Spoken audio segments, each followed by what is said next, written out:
السلام علیکم ورحمۃ اللہ وبرکاتہ۔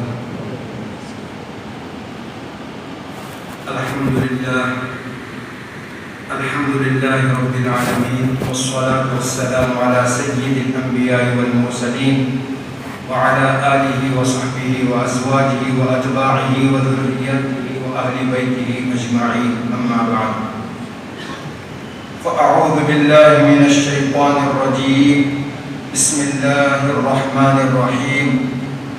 ان الذين قالوا ربنا الله ثم استقاموا تتنزل عليهم الملائكة ألا تخافوا ولا تحزنوا وأبشروا بالجنة التي كنتم توعدون نحن أولياؤكم في الحياة الدنيا وفي الآخرة ولكم فيها ما تشتهي أنفسكم ولكم فيها ما تدعون نزلا من غفور رحيم۔ صدق الله العظيم وصدق رسوله النبي الكريم ونحن على ذلك من الشاهدين والشاكرين والحمد لله رب العالمين۔ بزرگان محترم، برادران اسلام اور میرے دینی اور ایمانی بھائیوں اور دوستوں، اس دنیا کے اندر سب سے زیادہ قیمتی چیز اور سب سے زیادہ حفاظت کیے جانے کے لائق چیز ایمان ہے۔ ایمان سے بڑھ کر کے کوئی نعمت اور کوئی دولت نہیں۔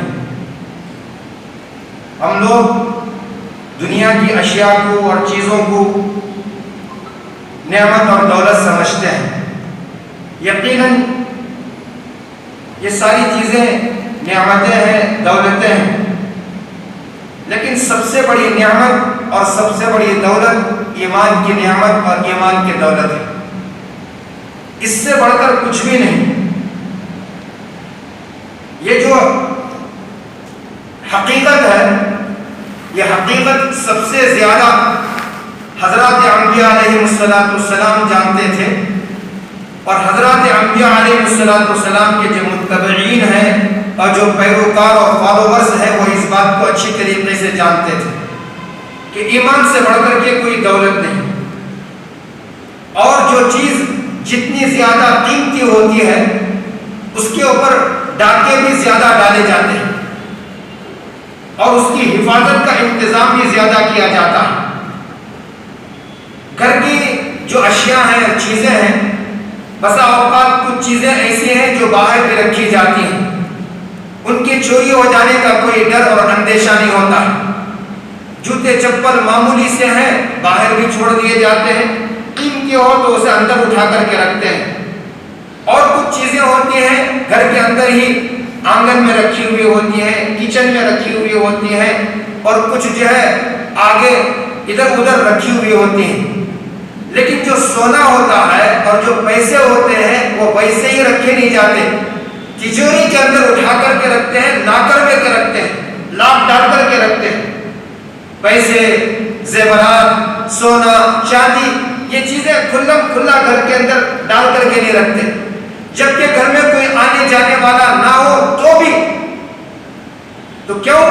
وہ اس لیے کہ یہ قیمتی چیزیں ہیں، چوری چلے جانے کا اندیشہ ہے، ڈاکہ ڈال دیے جانے کا اندیشہ ہے، اور کوئی بھی آدمی اٹھا سکتا ہے اس بات کا اندیشہ ہے، تو کتنا ہی گھر محفوظ کیوں نہ ہو اور کتنی سیکیورٹی کیوں نہ ہو، پھر بھی جو ہے پیسے، روپے، سونے چاندی کے زیورات یہ گھر کی اندر تجوری میں لاکر کے اندر رکھتے ہیں۔ تو اس سے معلوم ہوتا ہے کہ جو چیز جتنی زیادہ قیمتی ہوتی ہے اس کی اتنی زیادہ حفاظت کرنی ہوتی ہے۔ اور اللہ تعالیٰ نے اپنے بندوں کو اور خاص طور سے اہل ایمان کو جو دولتیں عطا کی ہیں، جو نعمتیں عطا کی ہیں، ان میں سب سے بڑی دولت اور سب سے بڑی نعمت ایمان کی دولت اور ایمان کی نعمت ہے، لہذا اس کی حفاظت بھی اسی قدر کرنی چاہیے، اور اس کے اوپر ڈاکے بھی ویسے ہی ڈالے جاتے ہیں۔ اگر اہل ایمان کی تاریخ دیکھیں، اللہ پر ایمان لانے والوں کی تاریخ دیکھیں، تو ہر دور کے اندر ان کے اوپر آزمائشیں آتی رہی، حالات آتے رہے، مختلف قسم کی پریشانیاں اور مسائل اور دشواریاں اور مصیبتیں آتی رہی ہیں، لیکن اہل ایمان جو خالص ایمان والے ہیں، مخلص ایمان والے ہیں، جن کے دلوں کے اندر ایمان کی جڑیں رچی اور بسی ہوئی ہیں، وہ تمام حالات کا مقابلہ کرتے ہوئے ایمان پر جمے رہتے ہیں، کبھی ایمان سے ڈگمگاتے نہیں ہیں، کبھی ایمان ان کا متزلزل نہیں ہوتا، کیسے ہی حالات کیوں نہ آ جائیں، وقت کی کیسی جو فرعون طاقتیں ان کے خلاف کیوں نہ ہو جائیں، لیکن وہ فرعون کی طاقتوں کے خلاف ڈٹ کر کے کھڑے ہو جاتے ہیں۔ ایمان کے اندر ایسی طاقت ہے کہ بڑی بڑی طاقتیں ان کے سامنے ہیج ہو جاتی ہیں، ٹوٹ کر کے فنا ہو جاتی ہیں، چکنا چور ہو جاتے ہیں، بڑے بڑے پہاڑ ریزہ ریزہ ہو جاتے ہیں، سمندر بھی ان کی گہرائی کو پہنچ نہیں سکتا۔ اللہ نے ایمان کے اندر ایسی طاقت رکھی ہے۔ میں نے خطبے کے شروع میں آپ کے سامنے ایک آیت شریفہ کی تلاوت کی، یہ حامیم سجدہ کی آیت ہے، اور عام طور سے نماز کے اندر بھی جو ہے یہ آیتیں پڑھی جاتی ہیں، بہت سے حضرات کو سن کر کے یہ آیتیں یاد بھی ہو گئی ہوں گی۔ اس میں اللہ تبارک و تعالیٰ ارشاد فرماتے ہیں کہ ان الذین قالوا ربنا اللہ ثم استقاموا، جو لوگ ایمان لائے اور ایمان پر جم گئے، جو لوگ یہ کہے ان الذین قالوا، کہ جن لوگوں نے کہا کہ اللہ ہمارا رب ہے، ثم استقاموا، پھر اس پر جم گئے اور مستقیم ہو گئے، تو تتنزل علیہم الملائکہ، تو ان کے اوپر فرشتے اترتے ہیں، یہ کہتے ہوئے کہ اللہ تخافوا، نہ ڈرو، ولا تحزنوا، غم نہ کرو، وابشروا بالجنۃ التي كنتم توعدون، اور خوشخبری سنو اس جنت کی جس جنت کا تم سے وعدہ کیا جا رہا ہے، وَلَكُمْ فِيهَا مَا تَشْتَهِي أَنفُسُكُمْ، وہاں آخرت میں تمہیں وہ سب کچھ ملے گا جو تمہارا جی چاہے گا، وَلَكُمْ فِيهَا مَا تَدَّعُونَ، اور ہر وہ چیز تم کو ملے گی جس کی تم تمنا کرو گے۔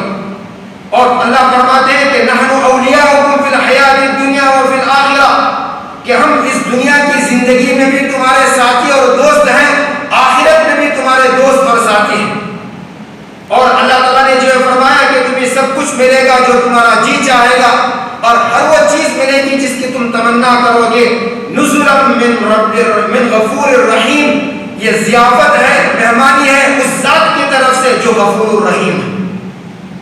تو اللہ تبارک و تعالیٰ نے اس آیت شریفہ میں بتا دیا کہ جو لوگ یہ کہتے ہیں کہ اللہ ہمارا رب ہے اور پھر اس پر جم جاتے ہیں، ان کے اوپر اللہ کی مدد آتی ہے۔ ایک صحابی ہیں حضرت خباب بن الارت رضی اللہ تعالیٰ عنہ، انہوں نے پوچھا، یا کسی اور صحابی نے، نام تھوڑا سا ذہن کے اندر بول رہا ہوں، تو ایک صحابی نے سوال کیا کہ اللہ کے رسول، دین کے بہت سارے احکامات ہیں، مجھے کوئی ایسی چیز بتا دیجئے کہ آپ کے بعد میں کسی اور سے مجھے پوچھنے کی ضرورت نہ پڑے اور میں اس پر عمل کرتا رہوں۔ تو آپ صلی اللہ علیہ وآلہ وسلم نے ان سے فرمایا کہ قل آمنت باللہ ثم استقم، یوں کہو کہ میں اللہ پر ایمان لایا اور پھر اس پر جم جاؤں، یہ سب سے بڑی چیز ہے، اس کے بعد کسی اور چیز کی ضرورت نہیں رہے گی۔ تو بہرحال ایمان اور اس پر جم جانا یہ سب سے بڑی ضرورت ہے، اور ایمان کی لذت اسی وقت ملتی ہے جب ایمان پر آدمی جم جائے، اور آدمی کبھی ایمان میں داخل ہو، کبھی ایمان سے نکل جائے، کبھی اسلام کے احکامات پر عمل کرے، کبھی چھوڑ دے، وہ حقیقی اور سچا مسلمان نہیں ہے، وہ حقیقی مومن نہیں ہے۔ حقیقی اور سچا مومن وہ ہوتا ہے کہ جب ایمان میں داخل ہوتا ہے تو وہ اس سے پھرتا نہیں ہے، اس کے پر ڈگمگاتے نہیں ہیں، اور پوری طریقے سے وہ جم جاتا ہے۔ حضرت خباب بن الارت رضی اللہ تعالیٰ عنہ نے ایک مرتبہ اپنے اوپر جو حالات گزرے، ان پر جو پریشانیاں آئیں، مصیبتیں آئیں، ان کا ذکر کرتے ہوئے کہا کہ اللہ کے رسول، آپ اللہ سے دعا کیجئے کہ اللہ یہ میری پریشانیوں کو اور مصیبتوں کو دور کر دے۔ تو اللہ کے رسول صلی اللہ علیہ وآلہ وسلم نے فرمایا کہ اے خباب، تم سے پہلے جو لوگ گزرے ہیں ان کے اوپر جو حالات آئے ہیں وہ اس سے بھی زیادہ سخت حالات تھے. کوئی ایسا تھا جسے زمین کے اندر زندہ گاڑ دیا جاتا تھا. کوئی ایسا تھا کہ حکومت وقت آرے سے ان کو چیر دیتی تھی. اور کوئی ایسا تھا کہ جو لوہے کی چھری ہے یا لوہے کی رسی ہے, لوہے کے پیٹ میں گھسا کر کے گوشت اور ہڈیوں کو الگ کر دیا جاتا تھا. ایسے ایسے حالات گزرے ہیں. تمہارے اوپر ویسے حالات نہیں گزرے ہیں. اللہ تبارک و تعالیٰ کا شکر ادا کرو. تو ہر زمانے کے اندر اہل ایمان کے ساتھ مختلف حالات پیش آئے, اور یہ بات بھی سچی ہے اور حقیقت ہے کہ ایمان والوں کے ساتھ ہی آزمائشیں پیش آتی ہیں. نبی اکرم صلی اللہ علیہ وآلہ وسلم نے ایک حدیث کے اندر ارشاد فرمایا, اشد البلاء الانبیاء ثم الامثل فالامثل. سب سے زیادہ مصیبتیں, پریشانیاں, آزمائشیں انبیاء علیہ السلام کو آتی ہیں. پھر ان کے بعد ان کے نقش قدم پر جو چلتا ہے اس کو زیادہ مصیبتیں آتی ہیں. اب دیکھیے, بازاروں میں کوئی آدمی اپنی اسلامی شناخت کے ساتھ چلتا ہے, اگر کوئی اپنی دینی شناخت کے ساتھ رہتا ہے تو لوگ اسے ترچھی نظروں سے دیکھتے ہیں, برا بھلا کہتے ہیں. ایک اسلامی شناخت رکھنے والا انسان اور دوسرے غیر اسلامی شناخت, دونوں جب باہر جاتے ہیں تو دونوں کے ساتھ برتاؤ الگ الگ ہوتا ہے. اسی لیے نبی اکرم صلی اللہ علیہ وسلم نے ارشاد فرمایا کہ بدأ الاسلام غریبا وسيعود غریبا فطوبى للغرباء. اسلام جب آیا تو وہ غریب تھا, اجنبی تھا, کوئی اسلام کو جانتا اور پہچانتا نہیں تھا. وسيعود غریبا, پھر ایک دور ایسا آئے گا کہ اسلام اجنبی بن جائے گا. فرمایا فطوبى للغرباء, کہ خوشخبری ہے غربا کے لیے, ان لوگوں کے لیے جو اسلام کی وجہ سے اجنبی بنا دیے گئے. اسلامی شناخت کے ساتھ آدمی رہتا ہے, اس کے ساتھ مسائل آتے ہیں, اور جو غیروں کے ساتھ مل جل کر کے انہی کے کلچر میں چلا جاتا ہے, انہی کے کلچر کو اختیار کر لیتا ہے, اس کے لیے اتنی پریشانیاں نہیں ہیں, اس کے لیے اتنی کٹھنائیاں نہیں ہیں جتنے اسلامی شناخت کے ساتھ رہنے والے کے لیے. اور جو بربرا کہتا ہے کہ اللہ ہمارا رب ہے, ہم جنت کو مانتے ہیں, دوزخ کو مانتے ہیں, اللہ اور اس کے رسول پر ایمان لاتے ہیں, فرشتوں پر ایمان لاتے ہیں, جو اپنے ایمان کا کلم کلا اظہار کرتا ہے, اس پر عمل پیرا ہوتا ہے, اس کے لیے جو پریشانیاں آتی ہیں دوسرے کے لیے وہ پریشانیاں نہیں آتی. اسی لیے نبی اکرم صلی اللہ علیہ وسلم نے ارشاد فرمایا کہ الدنیا سجن المؤمن وجنت للکافر, کہ یہ دنیا مومن کے لیے قید خانہ ہے, ہر طرف سے اس کے لیے پریشانیاں اور کٹھنائیاں ہیں, اور جو کافر ہے اس کے لیے یہ دنیا کیا ہے, جنت ہے, باغ ہے, اس میں رہتا ہے, اس کے لیے کوئی پریشانی نہیں. تو بہرحال جو ایمان ہے, ایمان کے ساتھ پریشانی آتی ہے. اور ذرا غور فرمائیے کہ حضرات انبیاء علیہ السلام جو اللہ کے چہیتے, اللہ کے مقرب اور اللہ کے سب سے زیادہ پیارے ہوتے ہیں, وہ بھی پریشانیوں سے گزرے, جیسا کہ خود نبی اکرم صلی اللہ علیہ وسلم نے فرمایا کہ سب سے زیادہ آزمائشیں انبیاء کو آتی ہیں. حضرت زکریا علیہ السلام کو حکومت وقت نے آرے سے چیر دیا, ان کے بیٹے حضرت یحییٰ علیہ السلام کو ذبح کر دیا, اور خود حضرت ابراہیم علیہ السلام کو نمرود نے ان کو ہلاک کرنے کے لیے آگ کا الاؤ جلا کر کے ان کو اس میں ڈالا, لیکن اللہ تعالیٰ نے حفاظت فرمائی. اور حضرت موسیٰ علیہ السلام کو فرعون قتل کرنے کے در پہ ہوا, اللہ نے ان کی حفاظت فرمائی. اور خود آقائے نامدار حضرت محمد مصطفیٰ احمد مجتبیٰ صلی اللہ علیہ وآلہ وسلم کو مکے کے کفار نے قتل کرنے کے منصوبے بنائے, اور پھر جب مدینہ منورہ ہجرت فرما کر کے آئے تو وہاں جو یہود اور منافقین تھے, انہوں نے آپ صلی اللہ علیہ وسلم کو زہر دے کر کے قتل کرنے کی کوشش کی, لیکن اللہ نے حفاظت فرمائی. اللہ جسے رکھے اسے کون چکھے, اللہ جس کی حفاظت کرے کون اسے مٹا سکتا ہے. اللہ کی ذات, اللہ کی مدد اور اللہ تعالیٰ کا کی امداد ایمان والوں کے ساتھ ہوتی ہے, صبر کرنے والوں کے ساتھ ہوتی ہے. اس لیے فرمایا کہ ایمان پر جم جاؤ, حالات کیسے ہی کچھ کیوں نہ ہو, ایمان سے ڈگمگانا نہیں ہے. قرآن کریم کے اندر اللہ تبارک و تعالیٰ نے پچھلے لوگوں کے واقعات اور ان کے حالات کی تصویر کشی کرتے ہوئے فرمایا کہ ام حسبتم ان تدخلوا الجنة ولما يأتكم مثل الذين خلوا من قبلهم مستهم البأساء والضراء وزلزلوا حتى يقول الرسول والذين معه متى نصر الله ألا إن نصر الله قريب۔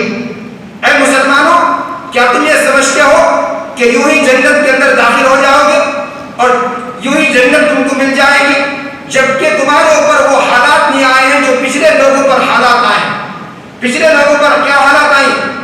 مستهم البأساء، ان کے اوپر سختیاں گزری، والضراء، مصیبتیں آئیں، وزلزلوا، جھنجھوڑ دیے گئے، ہلا کر رکھ دیے گئے بری طریقے سے، حتی یقول الرسول، یہاں تک کہ جو ہے اس وقت کا جو رسول ہے اور ان کے جو اہل ایمان ساتھی وہ کہنے لگے متى نصر اللہ، اللہ کی مدد کب آئے گی؟ اللہ نے تسلی دیتے ہوئے فرمایا الا، اے مسلمانوں سن لو، ان نصر اللہ قریب، اللہ کی مدد قریب ہے۔ تو جو ایمان والے ہوتے ہیں ان کے ساتھ حالات بھی زیادہ پیش آتے ہیں، ان کو گھبرانے کی، ڈرنے کی، غمزدہ ہونے کی ضرورت نہیں ہے، ایمان پر جم جائیں، اس لیے کہ اللہ سے بڑھ کر کسی کی طاقت اور قدرت نہیں ہے۔ بڑے بڑے سورما جو ہے دنیا کے اندر آئے ہیں لیکن سب مٹ گئے، فنا ہو گئے، ختم ہو گئے۔ فرعون، شداد، حامان، نمرود، ابو لہب، ابو جہل، یہ اپنے وقت کے بڑے جو ہے کیا تھے، کفار تھے، بڑے سرغنہ تھے کفر کے، لیکن سب کے سب مٹ گئے۔ آج عبرت کے طور پر ان کا نام لیا جاتا ہے، اور وہ کہاں ہیں، ان کے قبریں کہاں ہیں، کوئی قبریں بھی نہیں جانتا۔ جو ایمان والے ہیں زندہ ہیں، تابندہ ہیں، اور وہ پہلے سے رہیں، ہمیشہ رہیں گے، لیکن جو کفر والے ہیں وہ بھی مٹ جائیں گے، کفر بھی مٹ جائے گا، ایمان اور اہل ایمان باقی رہیں گے۔ یہ اللہ کا فیصلہ ہے، اس لیے حالات سے گھبرانا نہیں چاہیے بلکہ ایمان پر جم جانا چاہیے۔ لوگ پریشان رہتے ہیں لیکن ان واقعات کو ہم پڑھتے ہیں، ان واقعات کو پڑھنے کے بعد ایک تسلی اور اطمینان ہم کو حاصل ہوتا ہے۔ حضرات صحابہ کے واقعات، متعدد واقعات ہم نے سنے۔ حضرت بلال حبشی رضی اللہ تعالیٰ عنہ کو ایمان لانے کی سزا میں کتنی سزائیں دی گئی، ایمان لانے کی پاداش میں۔ ان کا جو آقا تھا ان کے اوپر جو بڑے بڑے پتھر رکھ دیتا اور چلچلاتی ہوئی دھوپ کے اندر ان کو رکھ دیتا، لیکن اس وقت بھی کیا کہتے کہ اللہ احد، اللہ یہ کہے میں اس عقیدے سے جو پھرنے والا اور اس عقیدے سے باز آنے والا نہیں ہوں۔ حضرت سمیہ رضی اللہ تعالیٰ عنہ، ان کو برچھے سے چیر دیا گیا، ان کی ٹانگیں الگ کر دی گئی۔ حضرت خباب بن الارت رضی اللہ تعالیٰ عنہ ایمان لائے تو کفار مکہ نے جو ہے چلچلاتی دھوپ کے اندر ان کو اتنا لٹایا کہ جسم سے خون نکل کر کے بہنے لگا، خون ختم ہو گیا تو چربی نکل کر کے بہنے لگی، یہاں تک کہ وہ چربی بھی ختم ہو گئی۔ اور اسلام کے زمانے میں اپنی پیٹھ نکال کر کے وہ دکھاتے تھے کہ دیکھو اس طرح مشرکین اور کفار مجھے سزائیں دیا کرتے تھے۔ تو نبی اکرم صلی اللہ علیہ وسلم نے ان کو تسلی دی۔ حضرت خبیب رضی اللہ تعالیٰ عنہ، خبیب بن عدی، ان کا مشہور واقعہ ہے، حدیث کی کتابوں کے اندر آتا ہے کہ ایک مرتبہ بعض قبیلے کے لوگ جو منافقین تھے اپنے اسلام کو جو ہے ظاہر کیا، حقیقت میں وہ مسلمان نہیں ہوئے تھے، وہ اسلام دشمن تھے، لیکن نبی اکرم صلی اللہ علیہ وسلم کی خدمت میں جو ہے اپنے ایمان کا اظہار کرتے ہوئے آئے اور آ کر کے عرض کیا کہ اللہ کے رسول ہمارا قبیلہ مسلمان ہو گیا ہے، ہمیں اسلام کی تعلیم دینے کے لیے کچھ صحابہ ہمارے پاس بھیج دیجیے۔ تو نبی اکرم صلی اللہ علیہ وسلم نے جو ہے 6 صحابہ کو منتخب کیا اور ان کے قبیلے میں روانہ کیا۔ اب یہ جب یہاں سے روانہ ہوئے تو بیچ راستے میں انہوں نے پہلے سے منصوبہ بنایا ہوا تھا اور سازش انہوں نے رچی ہوئی تھی اور پلاننگ انہوں نے تیار کی ہوئی تھی۔ انہوں نے 3 صحابہ کو شہید کر دیا، پھر جو ہے اور آگے بڑھے تو اور 2 صحابی کو بھی انہوں نے شہید کر دیا، 5 صحابی شہید ہو گئے اور 1 صحابی حضرت خبیب باقی رہ گئے۔ ان کو پکڑ کر کے مکے کے کفار کے ہاتھ، ان کو جو غلام بنا کر کے ان کے ہاتھ میں بیچ دیا۔ اور یہ مکے کے جو کفار تھے ان میں بڑے بڑے سرغنہ تھے، صفوان تھا، سفیان تھے اور عامر بن سعید تھے۔ ان میں سے حضرت عامر بن سعید نوجوان تھے، یہ بعد میں اسلام لے آئے اور خود یہ واقعہ نقل کرتے ہیں۔ سفیان بن حرب یہ بھی جو ہے بعد میں اسلام لے آئے۔ تو بڑے بڑے سرداران جو قریش تھے جمع ہو گئے اور مکی کی ساری عورتیں، بچے جو ہے جمع ہو گئے اور ان کو قتل کرنے کا پروگرام بنایا تو ایک تماشا کھڑا کر دیا. تنعیم مکے کے قریب ایک جگہ ہے. بہت سے حاجی حضرات آج بھی جو ہے وہاں پر جا کر کے وہاں سے عمرے کی نیت سے احرام باندھتے ہیں. اس مقام پر ان کو لے جایا گیا اور ایک میدان کے اندر جو ان کو جو ہے کھڑا کر دیا گیا. کیا کیا گیا؟ ان کی ناک کو کاٹا گیا, ان کے کان کاٹے گئے, ان کی انگلیاں کاٹے گئی, مسلا کیا گیا, پورے جسم سے خون بہ رہا تھا. اس وقت جو کفار مکہ نے کہا کہ اے خبیب, اے حبیب خبیب بتاؤ کہ اگر اس جگہ پر محمد ہوں اور تمہیں چھوڑ دیا جائے تمہیں کیسا لگے گا؟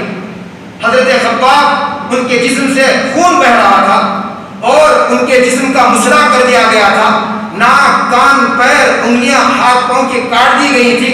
اس وقت انہوں نے کہا کہ اللہ کی قسم کہ مجھے جو ہے چھوڑ دیا جائے اور اس کے بدلے میں جو ہے محمد صلی اللہ علیہ وسلم کے پیروں میں کانٹا چھپ جائے, یہ بھی مجھے گوارا ہے. تو اس طرح حضرات نے صحابہ نے قربانیاں دی. ان کی قربانیوں کے نتیجے میں ایمان ہم تک پہنچا. ایمان کی روشنی ہمارے دلوں کے اندر ہے, ایمان کی روشنی ہمارے گھروں کے اندر ہے. جب ایمان آتا ہے اور آدمی ایمان پر جم جاتا ہے, دنیا کی کوئی طاقت اسے ہلا نہیں سکتی. دنیا کی طاقتیں جبروت, فرعون اور بڑے بڑے شداد, حامان, یہ سب کے سب نیست و نابود ہو جاتے ہیں. ہمیشہ یہ دنیا کی تاریخ ہے اور دنیا والوں کے پاس کیسی ہی ٹیکنالوجی کیوں نہ آ جائے اور کیسے ہی ان کے پاس انٹیلیجنس کے ذرائع کیوں نہ آ جائے, لیکن اگر وہ جو ہے مسلمانوں کو ختم کرنا چاہیں ختم نہیں کر سکتے. ایمان والوں کو ختم کرنا چاہیں ختم نہیں کر سکتے. اللہ تعالیٰ جو ہے لوگ کیا کرتے ہیں, مکر کرتے ہیں, چالیں چلتے ہیں اسلام کو مٹانے کے لیے, مسلمانوں کو ختم کرنے کے لیے, لیکن اللہ سب سے بڑی چال چلنے والا ہے. ایسی چال چلتا ہے اللہ تبارک و تعالیٰ کہ چال چلنے والوں کی چالیں مٹ جاتی ہیں, ناکام ہو جاتے ہیں اور وہ سب کے سب فیل ہو جاتے ہیں. تو اس لیے ایمان والوں کو ایمان پر جم جانا چاہیے. حالات سے گھبرانے کی, پریشان ہونے کی اور خوف زدہ ہونے کی ضرورت نہیں ہے. اور مسلمانوں کو خوف زدہ کرنے کے لیے کیا کرتے ہیں, آئے دن ہم اپنے ملک کے اندر دیتے ہیں موب لنچنگ کے واقعات پیش آتے ہیں. یہاں وہاں کسی کے نہتے مسلمان کو پکڑا, اسے پیٹا, مارا, یہاں تک کہ جو اسے جلا دیا, قتل کر دیا. خود ہی ویڈیو بنا کر کے جو سوشل میڈیا پر ڈالتے ہیں تاکہ مسلمانوں کے دلوں کے اندر ڈر و خوف پیدا ہو جائے. مسلمان اور ایمان والا وہ ہوتا ہے جو کبھی بھی حالات سے گھبراتا نہیں. اس کا اللہ پر ایمان ہے, وہ اللہ سے مدد مانگتا ہے اور اللہ کی مدد ضرور آ کر کے رہتی ہے. بدر کے موقع پر, جنگ بدر کے موقع پر کفار مکہ 1000 کی تعداد میں تھے اور ان کے پاس ساز و سامان تھا, ہتھیار تھے, سب کچھ تھے, لیکن مسلمان 313 کی تعداد میں تھے. بدر کے موقع پر نہتے تھے, خالی ہاتھ تھے, کچھ بھی نہیں تھا, لیکن اللہ کی مدد آئی, ایسی مدد آئی کہ 1000 کے مقابلے میں 313 جو ہے کامیاب ہو گئے. اللہ نے ان کو فتح اور نصرت عطا فرمائی. تو ہر زمانے کے اندر اللہ تبارک و تعالیٰ ایمان والوں کی مدد فرماتے ہیں. اس لیے ایمان والوں کو اللہ کی طرف رجوع کرنا چاہیے, اللہ سے مدد مانگنی چاہیے, اللہ سے لو لگانی چاہیے. دنیا کی کسی طاقت سے ڈرنے کی ضرورت نہیں ہے. دنیا کی طاقتیں اور دنیا میں جو طاقت رکھنے والے لوگ ہیں یہ طاقتیں بھی ختم ہو جائیں گی اور ان کے اوپر جو حاکم لوگ ہیں وہ بھی ختم ہو جائیں گے. رہنے والی ذات اللہ کی ذات ہے جو احکم الحاکمین ہے اور جو ہمیشہ سے ہے, ہمیشہ رہے گا. سب کو فنا ہے, اسے فنا نہیں, وہ باقی رہنے والا ہے. اس لیے برادران اسلام یہ جو واقعات آپ نے سنے, سرسری واقعات, یہ واقعات ہمارے ایمان کو تازہ کر دیتے ہیں, ہمارے ایمان کے اندر جو ہے مضبوطی پیدا کر دیتے ہیں. اس لیے کیسے بھی حالات آئیں, حالات سے ہم کو جو ہے سودا کرنے کی ضرورت نہیں ہے. آدمی ایمان کا سودا کر لیتا ہے, دین کا سودا کر لیتا ہے. کسی بھی حالت کے اندر جو ہے دین و ایمان کا سودا نہیں کرنا چاہیے. آدمی کی دولت چلی جائے, آدمی کے پاس کے جو ہے نعمتیں جو ہے مظاہر چلی جائیں, کوئی پرواہ نہیں ہے, لیکن ایمان نہ جائے. ایمان باقی رہنا چاہیے. اور ایمان ہے تو اللہ کی رضا ہے, ایمان ہے تو اللہ کے یہاں نجات ہے, ایمان ہے تو اللہ کی مدد ہے. ایمان نہیں ہے تو پھر کچھ بھی نہیں ہے, آدمی ناکام ہے, نامراد ہے اور آدمی جو ہے لاشے بے جان ہے. تو اس لیے ایمان پر جم جانا چاہیے. اللہ نے ایمان کی ہم کو دولت عطا فرمائی ہے تو اس ایمان کی قدر کرنی چاہیے، اس ایمان کی حفاظت کرنی چاہیے، اس بات کی کوشش کرنی چاہیے کہ ایمان کی جڑیں ہمارے دلوں کے اندر پیوست ہو جائیں، ہمارے بچے اور بچوں کے دلوں کے اندر پیوست ہو جائیں۔ آج جو حالات ہم دیکھتے ہیں کہ تھوڑی سی بات پر جو ہمارے پیر ڈگمگا جاتے ہیں، ایمان کا سودا کر لیتے ہیں، دین کا سودا کر لیتے ہیں، وہ اس لیے کہ ایمان کی قدر و قیمت کو ہم نہیں جانتے، ایمان کی قدر و قیمت کو نہیں جانتے، جس کی وجہ سے بہت جلد پھسل جاتے ہیں۔ تو دنیا کی بڑی سے سب چیزیں لا کر کے ہمارے قدموں میں ڈال دی جائے اور یہ کہا جائے کہ ایمان سے پھر جاؤ، تو یہ ہمیں ایک لمحے کے لیے بھی گوارا نہیں، ایک لمحے کے لیے بھی گوارا نہیں ہے۔ دنیا کی تمام چیزوں کو جو ہے ہم لات مارتے ہیں، ایمان ہے تو سب کچھ باقی ہے، ایمان نہیں ہے تو ہمیں کسی چیز کی کوئی ضرورت نہیں، نہ دولت کی، نہ حکومت کی، نہ اقتدار کی، نہ کسی چیز کی نہیں۔ مشرکین مکہ نے آپ صلی اللہ علیہ وسلم کے سامنے جو ہے کیا کیا؟ پیشکش کی، آفر کیا کہ اگر آپ یہ چاہیں کہ آپ کو جو بہترین کسی لڑکی کے ساتھ نکاح کر دیا جائے تو ملک عرب کی سب سے بہترین لڑکی کا نکاح آپ سے کر دیا جائے گا، اگر آپ بادشاہ بننا چاہیں تو ہم سب مل کر کے آپ کو بادشاہ بنا دیں گے، اور اگر آپ دولت چاہیں تو ملک عرب کی پوری دولت آپ کے قدموں میں لا کر کے ڈال دی جائے گی۔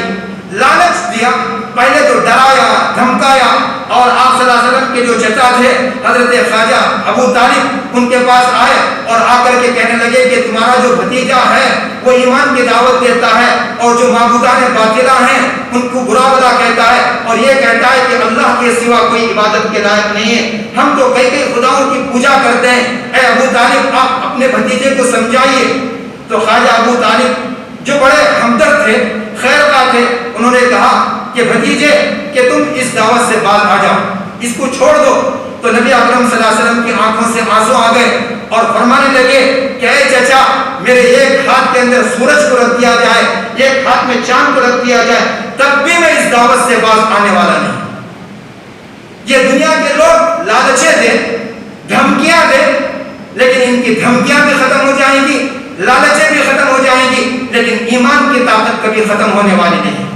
اس لیے ایمان پر ہم کو جم جانا چاہیے۔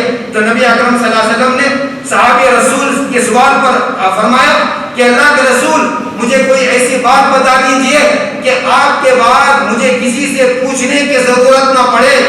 تو نبی اکرم صلی اللہ علیہ وسلم نے کیا ارشاد فرمایا کہ قل، اے میرے صحابی کہو، آمنت باللہ ثم استقم، میں اللہ پر ایمان لایا اور اس پر پھر قائم ہو جاؤ اور جم جاؤ۔